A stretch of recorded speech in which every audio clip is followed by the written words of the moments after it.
This is Meet the Candidates. Bolton Access TV is presenting this. I'm Sharon Shepela, and I'm happy to have with me Mark Sprague. Good afternoon. Mark, you've already received these questions, so it's not going to be a big surprise to you. No. So we're just going to run through this. Okay. And the first one was, what inspired you to seek this position? Well, really work and children permitting. I've been involved in town government for most of the time that I've lived in town. Originally on some of the long-range planning committees that, and then I was on the Board of Health for about 8 years, and I was on Conservation Commission for a year. And just before, before caucus, Ken Troop contacted me to see if I'd be interested in kind of upping the ante and going and becoming a selectman, which I hadn't really thought about, but I think he made a good case for, he knew me very well from multiple interactions on various boards and thought I would be a very good candidate. And after thinking it over and talking it over with my family, I decided to go for it. How do you respond to residents who are concerned about keeping Bolton affordable? Well, I guess I guess affordable for, I guess I'd say what segment of the population are we talking about? For the elderly, the town is doing everything it legally can. In fact, we're a little bit more generous than some of the towns. We have some of the various work programs and stuff that the seniors can take advantage of. Bolton has not put any income restrictions on that, and we fund it. We fully fund it, so any of the seniors that want to take advantage of that can, regardless of what their assets or income or whatever is. I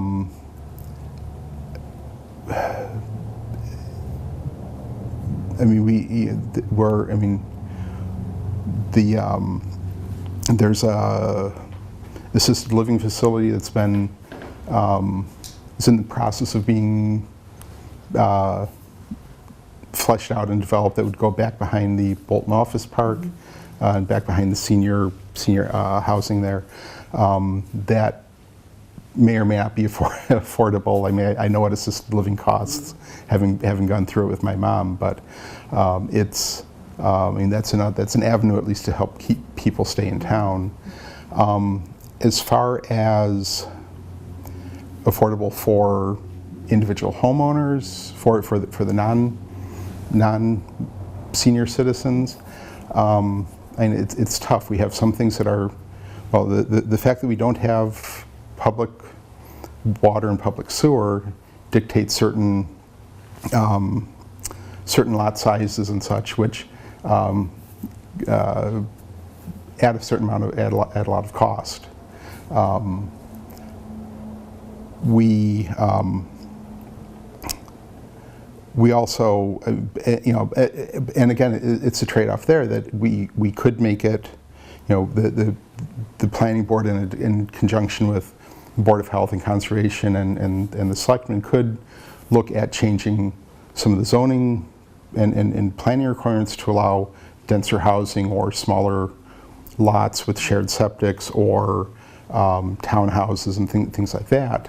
The trade-off there is that helps lower the house cost, but the increased density and increased number of children would then impact the school budget. So there's no free lunch here, unfortunately.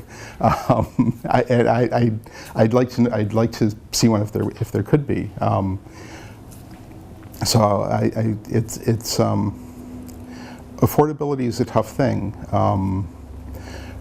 People get very hung up on the tax rate, which is really not what we should be looking at. You really want to look at what's your overall tax bill. I mean, we could improve the tax rate significantly if we bumped our valuations up. If you took your $500,000 house and said it's really worth $1 million, well, then we could just cut all the tax rate in half, but your tax bill is the same.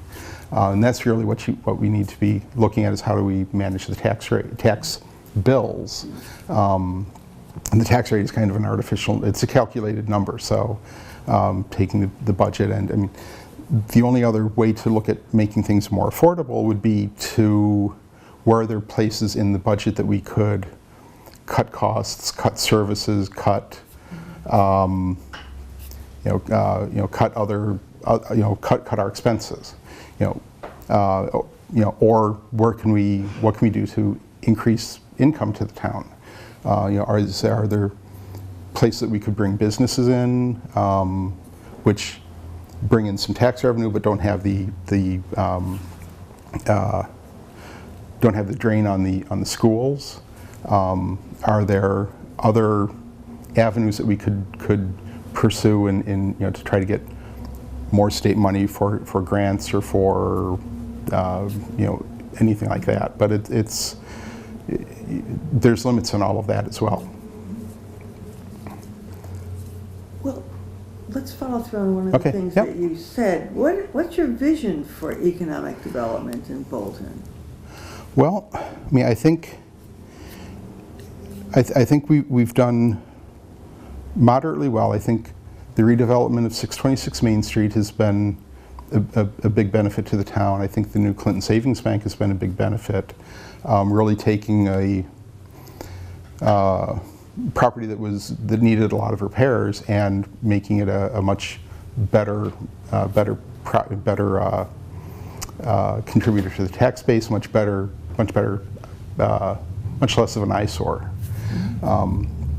I think for the economic development, I mean, I think we need to look carefully at what may be a lot of the impediments to economic development within town. Whether it's zoning or whether it's various bylaws, and really look at why do we have trouble attracting people to Bolton Office Park or the Fridas Building or any of the Paragon property or any of those, or Atlantic Microwave or Cobham, I guess it is now. Why are some of those sitting empty? What can the town be doing there? And I think one of the things I'd like to see the Economic Development Committee do is really, once they've go and canvass some potential people, and then go back and really look at what are our bylaws and what are things that the town could be doing to improve that. I was talking to somebody last week, and they mentioned that there's been somebody's interested in putting a Dunkin' Donuts where Clinton Savings Bank used to be. But with our bylaws the way they are, that would violate the fast food prohibition, and the drive-through. I think we have a bylaw preventing drive-through windows. So both of which would be very nice. But and without discussing the pros and cons of whether we want a Dunkin' Donuts there or not, but that space is sitting empty, and would that be a good use for the town to put it to, or not? Or do we hope that eventually a bank is going to decide that would be a good location? So I think stepping back and really looking at what are where are we putting up roadblocks for businesses? Where are we? And also looking at what else has changed. I mean, I know part of the argument when the fast food bylaw went into effect was that they didn't want the golden arches popping up. We didn't want to have to drive by and look at the golden arches. But we now have the design review committee or design review board, which has a lot of say into what the exteriors of buildings look like, and if Dunkin' Donuts or McDonald's or whoever could make a case for moving in, they'd have to do something that would blend in with the town, which I think ultimately is that's more the direction I think that we should be looking. if you look at the Dunkin' Donuts in Harvard up on just the other side of Route 2, it blends into the building, and if the sign is almost, it's almost if you don't know it's there, then you can drive right by it. But there they've gone and blended it into the existing buildings, and McDonald's and all those guys do the same thing when they're down on the Cape or down on the islands. They have to blend in with the character of the community. I also think that the people in town need to be a little bit realistic. A few years ago, when the Kane property was up for, when they wanted to do some rezoning to be able to put some retail space there, and town meeting turned that down. I don't know whether people expected that they were, that the Kanes were just going to go away and never develop that land, but there is some other proposals that are starting to float around that I think people will find even worse than what that would have been. Which may or may not ever may or may not ever amount to anything, but I mean, any of the landowners that have commercial property are not going to sit on it forever. I mean, at some point they're going to look at what can we do to make some money off of this. So what about the cows? What about the cows?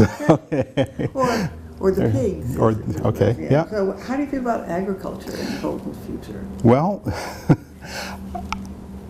I like to have agriculture. My parents grew up on farms out in Iowa.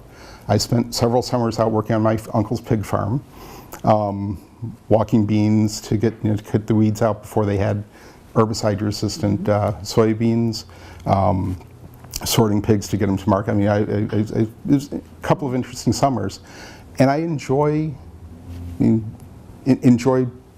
agriculture in town. I mean, it needs to be done. It needs to be responsible. And certainly, if you have livestock and that is causing a public safety issue, it needs to be addressed. And whether that's the Agricultural Commission being notified and helping to step in to help the animal owners understand how to fence and contain the animals better, or whether it's just a bad location or the wrong animals to be growing there. But I think the agriculture in town does really talk to a lot of the character of the town and a lot of the historical characteristics of the town. That being said, I mean, the farmers are also under a lot of pressure, financially, and a couple of bad years, and they can be looking at, well, let me carve off a few acres here and a few acres there to tide me over for a better year. And once you do that, that land is now lost forever to agriculture. Now, that being said, the town has some options there as well. I mean, we've done this a few places, and we could go and identify some areas that we want to protect and put agricultural restrictions on those properties, or basically buy the development rights so that it stays as agriculture. But that goes back to the earlier question of affordability and money and budget. It all, I mean, at the end of the day, it all ties back to our wallets here. I mean, I'd love to see, try to encourage it where we can, but it's in some ways maybe a little bit of long term it may be a dying breed, but I think we can help encourage it for as long as possible. Has been some disagreement recently over a warrant article that would require existing businesses to secure permits for driveway alterations. To what extent should the Board of Selectmen and town boards be collaborating on issues like this? And what would you do to improve collaboration and coordination between the selectmen and town boards? Well, I think in general that well, I can speak to the article first, and then sure. So the article kind of caught the selectmen and advisory and really everybody off guard. it was not well, it was a case where the Public Way Safety and Planning Board did not really expose it to a lot of other the other boards in town. That particular article or the proposed bylaw was really based on something that came out of Sudbury, and when you really go back and look at it, it's the number of properties in town that it would really impact is pretty minimal. There's maybe less than 10, probably less than 10 properties that would that it would impact. So it's kind of a going back to the economic development, it's kind of a heavy-handed approach to and kind of another impediment to trying to get some business development and presenting ourselves at least as a business neutral, if not a business friendly environment. There's a lot of, the driveways have to be permitted either way, whether it's for new construction, it's through the site plan review process with the Selectmen and the Planning Board. If on an existing property, they have to pull a building permit for that, they have to get approval for the curb cut from DPW. The proposed bylaw would have required the Planning Board be involved. They could require traffic studies, they could require surety bonds, they could require a variety of other really disincentives to getting that work done. I think conceptually, yes, if a business wants to put in a new driveway, it should require a certain level of review. I think that the bylaw just goes too far and really in a very business unfriendly approach. I think if the site plan review bylaws were changed slightly to be more to ensure that that they cover new and existing properties, and that would be a very easy trigger that if a business wanted to put in a driveway, an additional driveway, it would have to at least come to the Board of Selectmen and Planning Board for review. It doesn't mean that they'd need to go through all of the traffic studies and all of that sort of thing necessarily. On the other hand, if they're expanding the business, then under the site plan review process, we could require that to be done. So I think some fairly minor changes to some of the existing bylaws would give you better coverage. The bylaw also only covers businesses. So as a homeowner, if you're on a dangerous corner, you could get a building permit to put a driveway. You put a barn and you want a driveway, and it just conveniently comes out at a very dangerous part of the intersection. Well, there's nothing there that would necessarily trigger a review of that.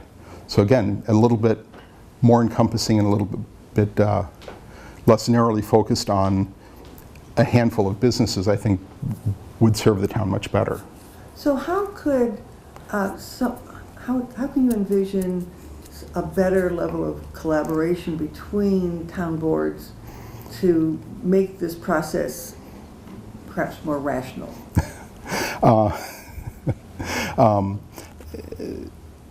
The existing site plan review process is a collaborative process with the Selectmen and the Planning Board, and Conservation and Board of Health can chime in if they have concerns about a project as well. And that process works fairly well. I mean, we get the plans, we get comments from the Planning Board, from abutters, from any other interested parties, and the Selectmen then review that, weigh the goods and the bads, and decide whether to how far they want to put, what they want to do with the plan from there. And that process works fairly well. On some of the bigger developments in the past, we've had kind of joint presentations where the developer has presented to Planning and Board of Health and Conservation and Selectmen all at once to get to help us all get a view of the project and start to at least listen to each other's discussions on that. The other for the most part, the members of other boards are not shy about calling and expressing their concerns or opinion, or call or email or whatever, to express their opinions about some of the projects as well. So I mean, I think there's a within the boards there's a generally pretty good level of communication. I mean, it's communication. There's always room for improvement. But there's also things like the open meeting law that we need to be careful that we don't have quorums of boards without having it posted and things like that. So, but there is, we do pretty well. Although the state says it's not interested in taking over Route 117, the challenges of maintaining and improving this thoroughfare really remain with us. What do you think should be done in the next couple of years? So time frame it a bit. Begin to address the 117 issues. 117 is going to be a thorn in our side. It's been a thorn in the town side for a long time, and it's going to continue. So we had a group that went and reviewed some of the previous studies and did some prioritization work on what things they thought were the more important ones to address. And that's, I think that their top priority was the light at Still River, which we're working on. There's a warrant article to get some replacement hardware there. There's also a state grant that we're going to go for that would cover really redoing the entire intersection, not just having some backup hardware. There's going to be some, I think that somewhere in their list of priorities was sidewalks, is redoing the sidewalks through downtown and extending them. There's going to be some interest in a light at Wattaquatic to kind of in conjunction with the town common project to improve access into there and hopefully improve some of the traffic through town. One of the things that DOT pointed out was that unbelievably we're actually a little bit too nice at Wattaquatic and 117, and that people tend to treat it more as a zipper lane with kind of alternating between the two, which doesn't necessarily help the backups on either side as much as a light with some no-turn signs and such would do. But so those are kind of the nice things that we'd like to be able to do. But I've also, in talking to Harold Brown, there are a couple of the culverts, back to everybody's favorite piece of infrastructure here. A couple of the culverts that are going to need to be replaced on 117, which is going to be a pretty. They're deep ones, so it's going to be similar to what had to be done on Sampson Road, but I'm not sure how we close 117 for a couple of months while we dig them out and put in new ones. And he's mentioned it's about time to be repaving the east end of the road as well. So there's going to be more money tied up there. I mean, not to harp on it, but I mean it's priorities here, and if we can over the next several years start to contain some of the school spending, if we can delay some of our debt payment, or not debt payments, but incurring a lot of new debt, so that our debt service can go down. That will help free up some money to do some projects like that. If we can get some good business to move into town, that'll bump up our tax rate. If we can get a billionaire to move into town and fund the budget for a year, it really. It's very tough. I mean, we went many years without kind of putting our heads in the sand about doing a lot of the maintenance that needed to be done, and throughout the town, and now it's really coming back to haunt us. So, what are your thoughts on the importance of collaborating with the school district and other internal entities? Right? Well, I think we do no, other than our budget, other than the budget this year, we usually do a pretty good job of collaborating with the schools. I mean, we have some shared responsibilities there, both with building maintenance and providing good education for the students. It's one of the things that helps attract people to town. Going back to some of the affordable living questions, keeping things a little more affordable might help some of those people stay in town instead of coming in, raising their kids, and then leaving, and then having a new family move in. But it's I mean, we do a pretty good job of collaborating with them. There's again, very, very open communications between the school committee members and the town. We do have periodically what we call the tri-town meetings, which are the selectmen and advisory from Lancaster, Stowe, and Bolton meeting with the school committee, or I should really say portions of all of those boards to discuss issues related to the schools and in some cases just in general the towns in general, and just seeing what each other are doing. But it is one of those things that we do try to keep that communication open.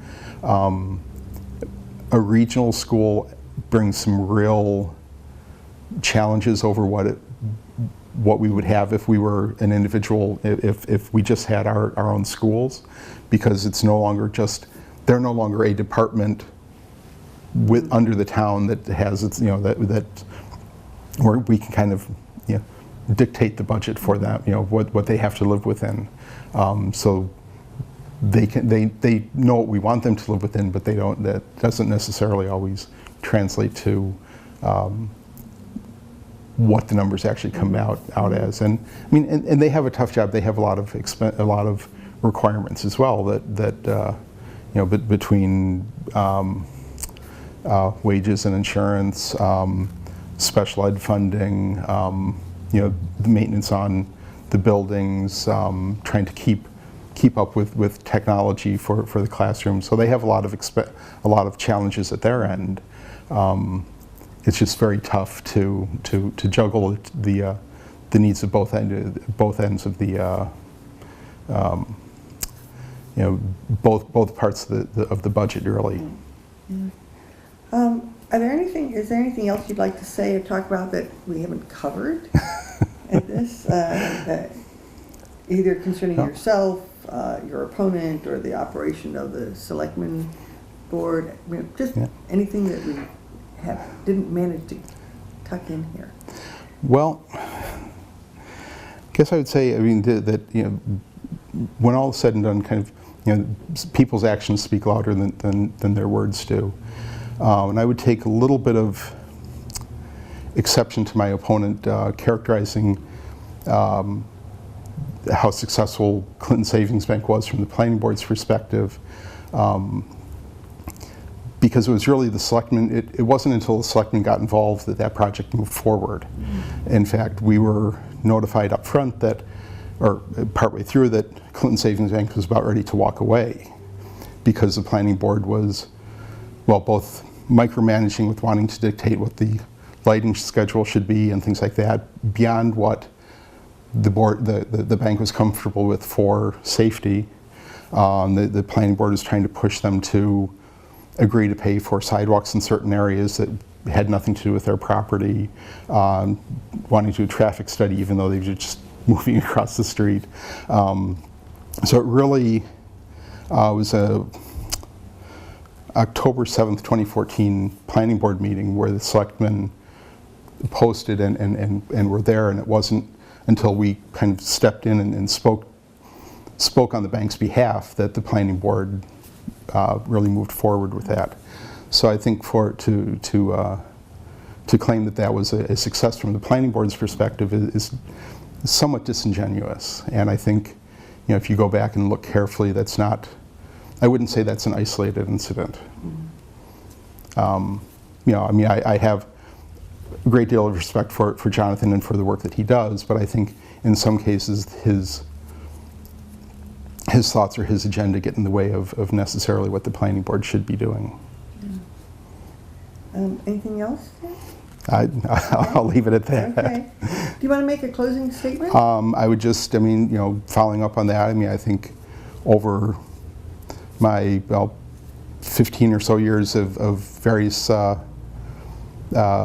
board experience, I think I've been very consistent. My actions have always been very consistent. I don't have an agenda other than trying to help the town. And I hope that the people are interested and will vote for me. And if people have questions, I'm in the book, and feel free to give me a call. It's been a pleasure. Great, thank you very much. And I'm now here with Jonathan Keep. Jonathan, good to see you again. We're here talking about your candidacy for the Selectmen. So I'd like to ask you first, what inspired you to seek this position? I care a lot about Bolton, and that's why I joined the planning board 5 years ago. A strong interest in kind of the past, the present, and the future of Bolton. More recently, I've been disappointed by some of the discourse between the Board of Selectmen and other groups in town. And I think that town government can be more inclusive, can be more civil, can be more constructive, and that's why I'm running. Okay. How do you respond to residents who are concerned about keeping Bolton affordable?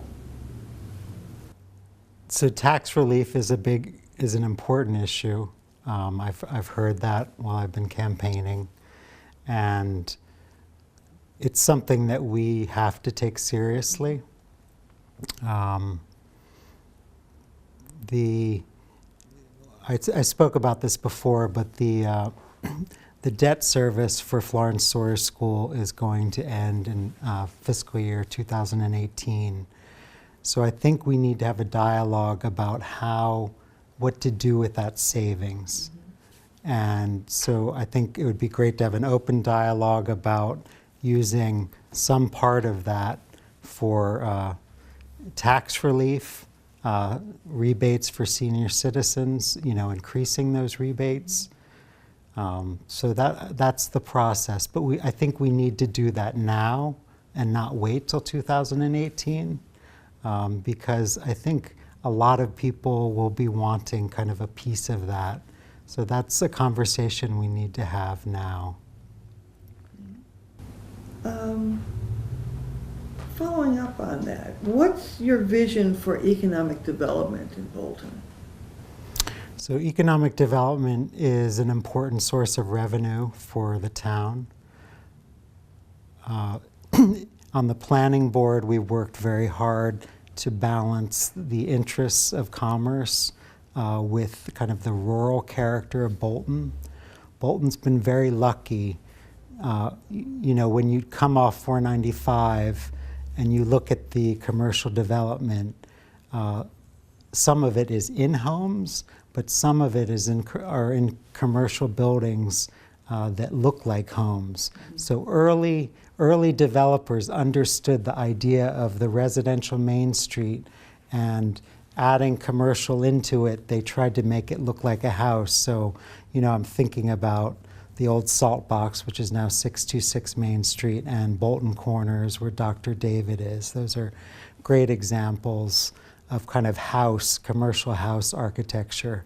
And I think that's been very successful. So on the planning board, we have, when permitting projects, we've been looking at how the buildings fit into the, Main Street, that they continue that rural feeling. that they're providing, it's very important they're providing local services and jobs, and that long-term they add value to the town, that people think they're beautiful and useful, and it's not just, just a building to pull people off the highway. It's a part of our community, so that's been an important part of our work. Well, and if we're talking about building, what about the pigs and the cows? Okay, how important do you think agriculture is to Bolton's future? So I consider agriculture part of economic development, and it's part of our rural economy, and it's kind of invisible in a way, but I'm very aware. And it's really wonderful in the fall when you see the families coming from Worcester and other more urban areas coming, like they just flood 117. They're at Bolton Springs Farms, Bolton Orchards, and it just brings this amazing life to the town. Also in the summer, they're the wonderful kind of wine picnics up at the winery. I consider that part of our, part of the farm, economy in town. So it's very important, and there's a whole movement now of younger farmers buying land, going back to the land, and growing things, raising animals for food, and it's really wonderful. And we're seeing that around us. I think of Kalen Farm in Lancaster, with their grass-fed beef, but also more locally we have Joe Barb Farms for their beef. So it's just, for my family, it's really wonderful in the summer. We look forward to the plums at Bolton Springs. All winter we're eating, incredible crunchy apples at Bolton Orchards because they refrigerate them so well. So it's kind of invisible, but it's so important to the quality of our life, and I think everybody. Agriculture is beautiful. It's beautiful to see horses, animals. It's beautiful to see the apple orchards in bloom. So it's a big part of Bolton's history, and also, our quality of life, why you might want to live here, or, why you would visit Bolton, how you know Bolton. Like if you bump into somebody and you say Bolton, they have this, I love the cider donuts, or I love, having a picnic at the winery. It's really, that's how they know Bolton. And that might, when they're thinking about where do I want to live, they might remember that, like, oh, let's go look at houses in Bolton. So I think it's a really important part of who the town is, the agrarian history, and I think it's very important to, foster young farmers if we can. It's, in the past you'd have generations of farmers, and we have that here, but if you have new farmers trying to help them and help their farm and seeing it like a business and not, not as other, but like that's a business, and the business community needs to come together and help make it successful. There was some disagreement recently over a warrant article that would require existing businesses to secure permits for driveway alterations. To what extent should the Board of Selectmen and town boards be collaborating on issues like this? What would you do to improve collaboration and coordination between the selectmen and town boards? Well, first I just want to give a little history on this because the planning board worked on it. Right now, you need a driveway permit for existing or new residential driveways, housing. You also need a driveway permit for new business, but not for existing. So this bylaw was trying to make it so you needed to apply for a permit. If you already had a driveway but you wanted to add a second driveway, you'd have to apply for a permit. it would go to the building inspector and the town planner, and potentially to the planning board if it was significant.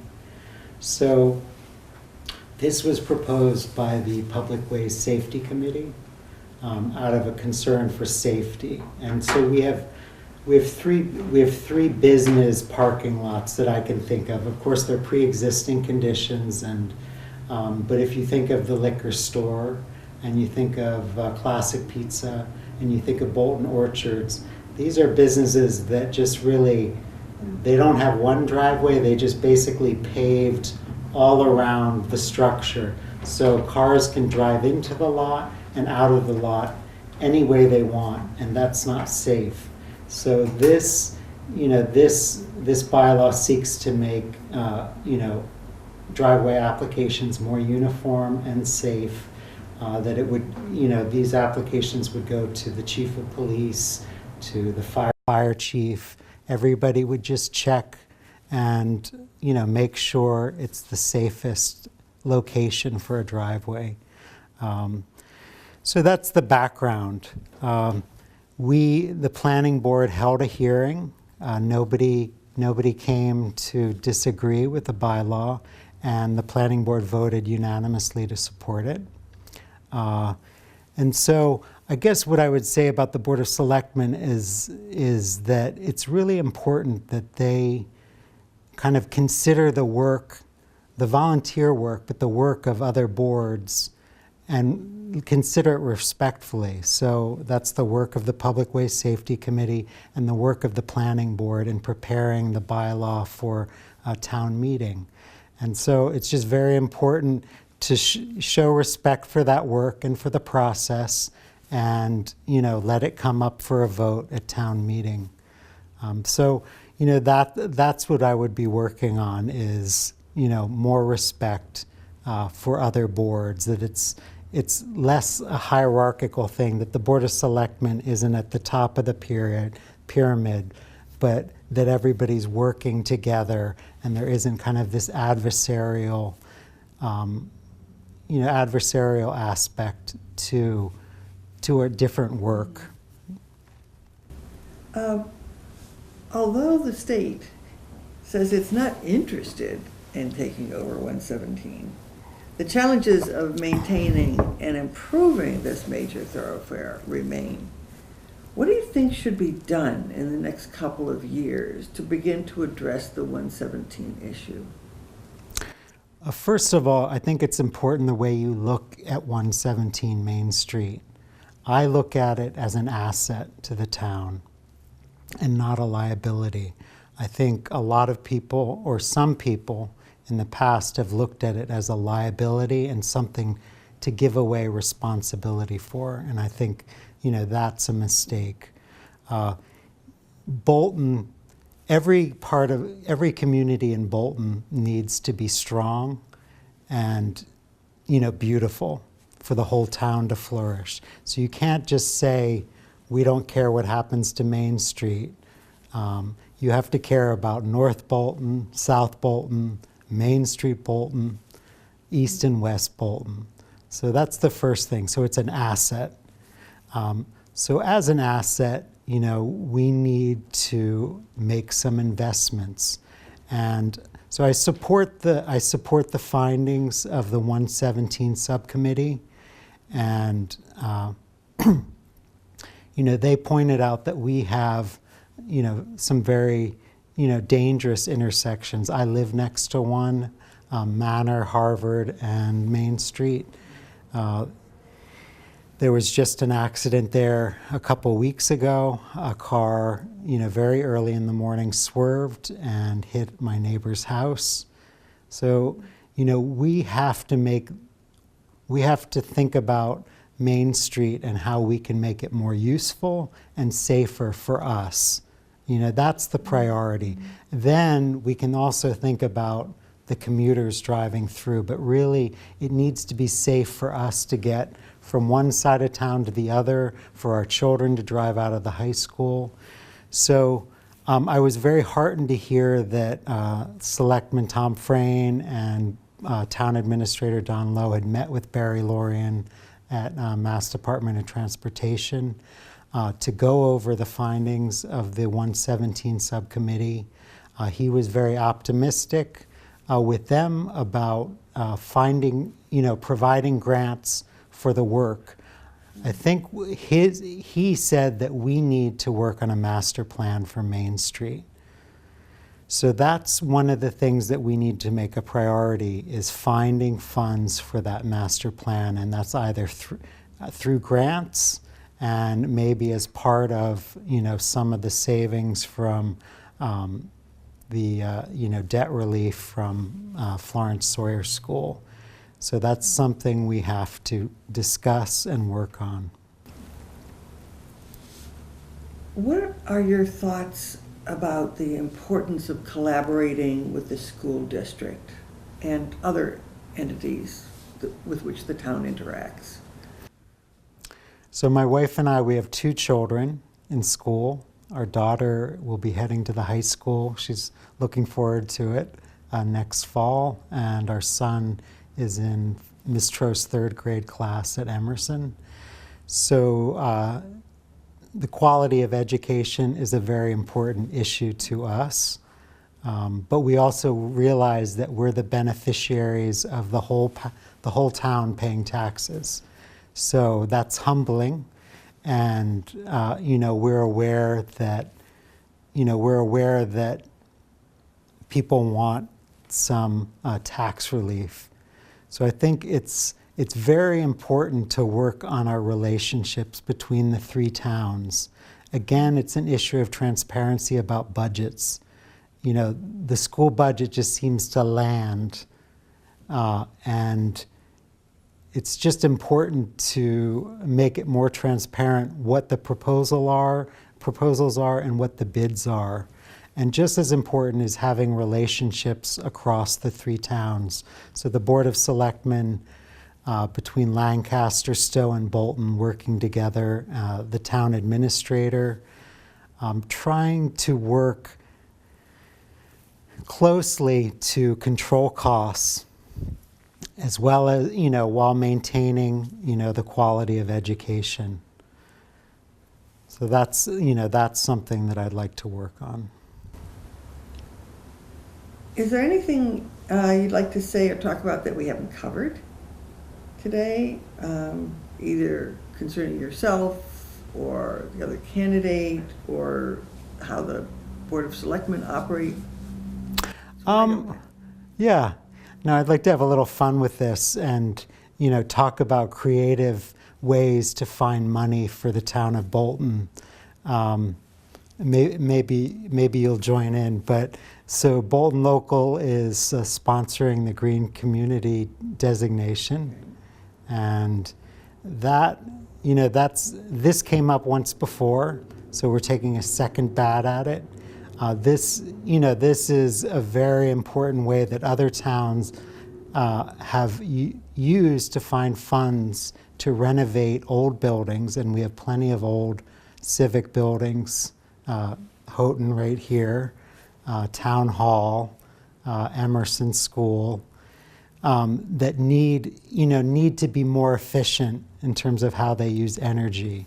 So other towns who signed on to the Green Community Initiative, have received hundreds of thousands of dollars to renovate their buildings, and we could be doing the same.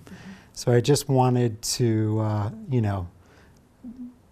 to make a plug for that. I think that's what we need to do to get the work done. We need to find money in creative ways, and this is one of them. Okay, would you like to make a closing statement? I would. I want to thank you, Sharon, for doing this interview, and I want to thank Teresa for filming and setting it up. Bolton Access Television is, very important to getting information to people, and it's so important, for everybody to feel good about the town if they need to know what is going on. So BATCO is a big important part of that, and so I hope I hope we can do more in the future. And in closing, I just ask everybody to get out and vote on May 9th. The polls are opening at noon and they close at 8. So please vote.